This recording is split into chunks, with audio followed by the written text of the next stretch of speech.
May gagawin po tayo guys, itong muffler ng Huo 420. Ituturo ko po sa inyo kung paano yung tamang pagbaklas at paglinis sa loob. Tara, gawin natin.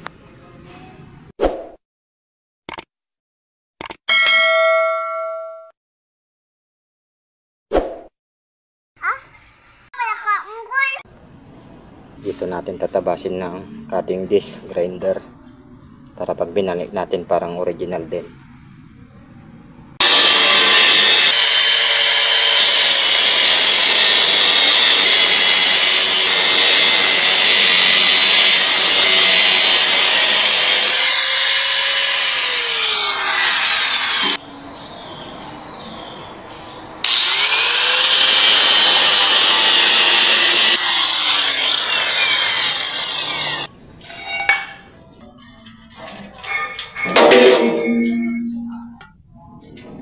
Ganito po, pag naglinis po kayo dito sa catalytic converter, bali double layer po ito. Ito po yung unang layer, ito po yung pangalawa.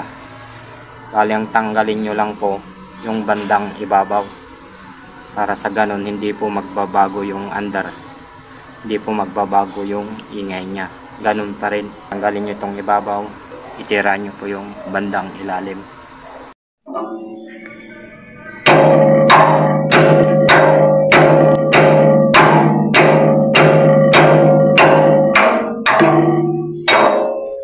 Ito na po yung kinalabasan ng second layer guys. Ito, wag nyo na pong tanggalin to. Ganyan na po yan.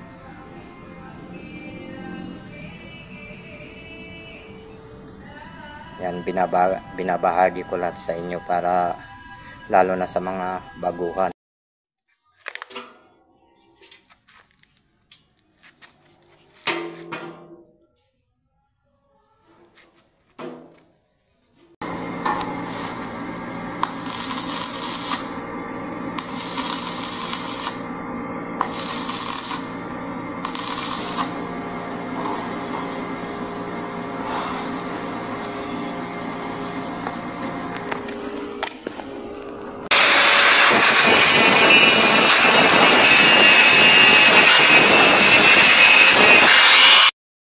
Yan po guys, na-welding niya siya. Tignan nyo guys, parang naibalik din sa original. Din yung pagkabalik niya.